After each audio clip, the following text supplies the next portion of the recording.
Bueno, tengo en la línea telefónica en esta mañana al director de la Red por los Derechos de la Infancia en México, pues para platicar sobre este tema y para entender qué es lo que está sucediendo.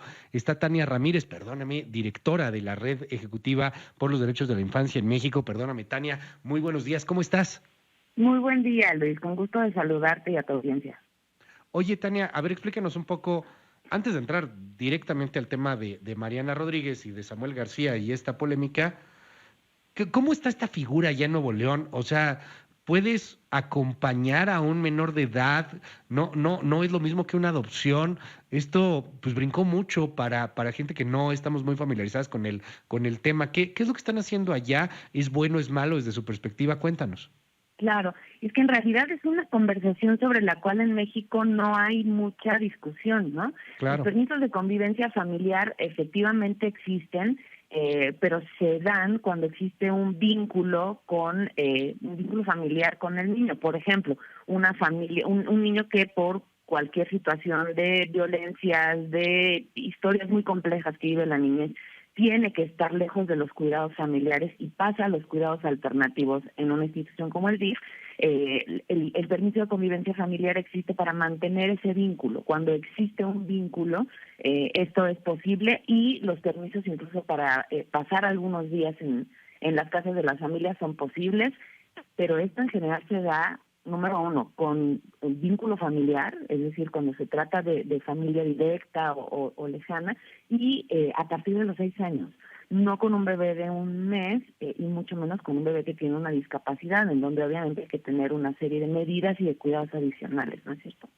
Entonces, O la sea, tiene, adopción es una claro. figura, Ujú. los permisos de convivencia también son otros. Se ha estado intentando impulsar figuras como el padrino, la madrina.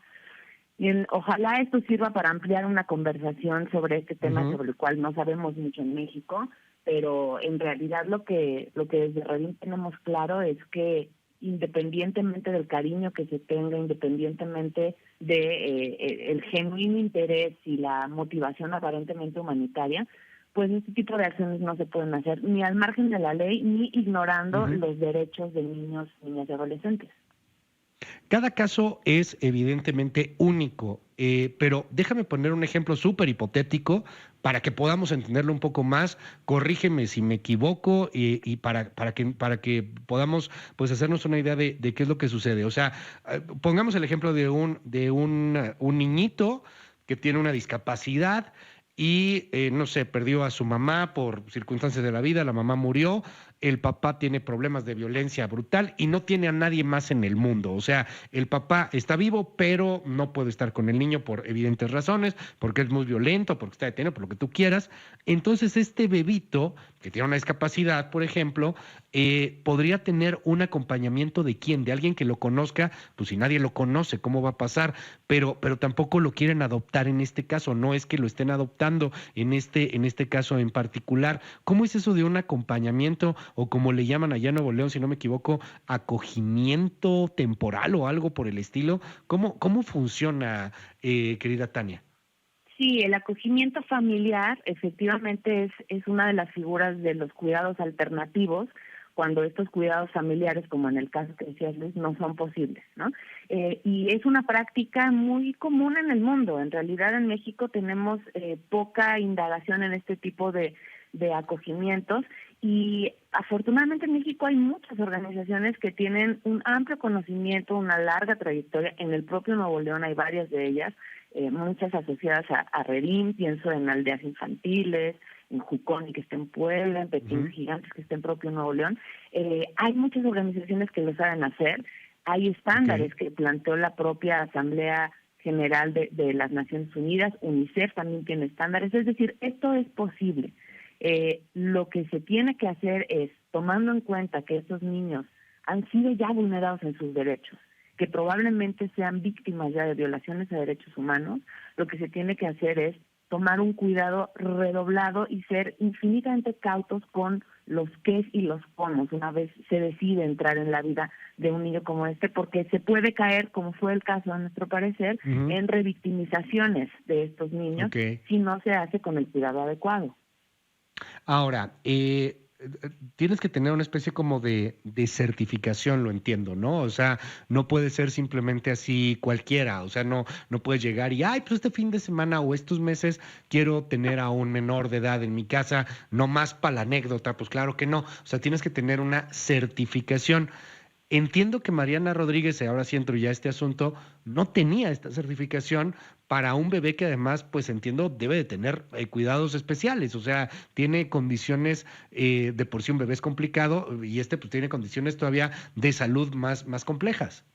Exacto, tiene que haber una certificación y una serie de capacitaciones que le den, digamos, las credenciales a las personas que decidan optar por, ya sea por el camino de la adopción, del acogimiento Ujú. familiar, por las distintas figuras que pueda haber, porque sí se hace necesario el conocimiento de particularidades como puede ser redobladas en el caso de este bebé con discapacidad, y me parece que aquí también lo que está haciendo falta, Luis, es no solamente los conocimientos que se adquieren en una certificación, sino un conocimiento también en derechos de la niñez. Y esto es Ya. importante cuando hablamos de personas servidoras públicas, porque Ujú. independientemente de lo que puedan haber vulnerado respecto de lo que dice la Ley General de Derechos de Niños, Niñas, Adolescentes, concretamente respecto de la sobreexposición mediática que hubo, digamos que aquí lo que llama la atención es que se trata, pues no de una pareja cualquiera, no de un par de particulares que Claro, se acercaron, ¿no? Sino que quedan todavía muchas dudas sobre cómo se dio ese ujú, permiso, que no es usual, que no es una figura habitual, que no se da en el claro, contexto en el que se dio, y quedan también serias preocupaciones respecto del hecho que sean dos personas servidoras públicas que tienen un deber reforzado de cuidar y velar por el claro. interés superior de la niñez y sobre todo de actuar con apego no solo a las leyes, sino a su deber de proteger y Ujú. garantizar los derechos de la niñez, ¿no? De la niñez además en Tania, un amplio espectro, no únicamente como en historias de ayuda o de dádiva uno a sí. uno, sino ojalá esta pareja que tiene en sus manos pues buena parte del poder de la toma de decisiones en el Estado Ujú. pudiera encauzar estas, esperemos, genuinas intenciones de Claro. preocupación por la niñez en políticas públicas que les incluyan permanentemente y no en pequeñas historias de fin de Ujú. semana. Violó la ley, violó los derechos, puede ser esto un tema de un delito como tal, o sea, no estoy diciendo que merezca cárcel necesariamente, o sí, lo que hizo este fin de semana.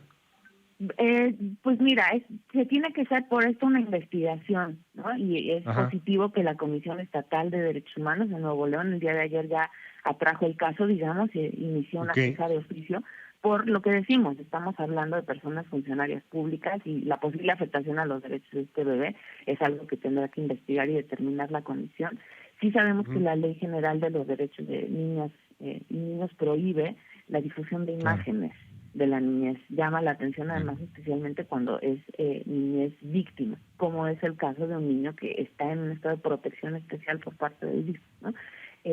También hay que recordar que la responsabilidad es redoblada de el ujú, uso de los medios de comunicación y las redes sociales, claro, es algo que hay que tener en consideración porque no es cualquier persona usuaria de una red social, ujú, digamos, ¿no?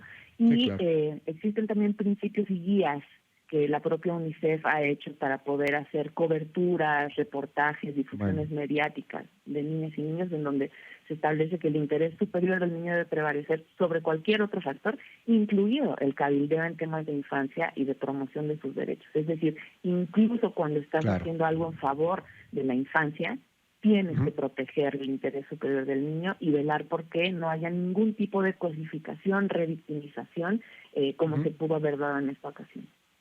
Te aprecio mucho que me hayas tomado la comunicación. Es Tania Ramírez, directora de la Red por los Derechos de la Infancia. Gracias, Tania. Muy buenos días. Gracias a ustedes también, muy buen día.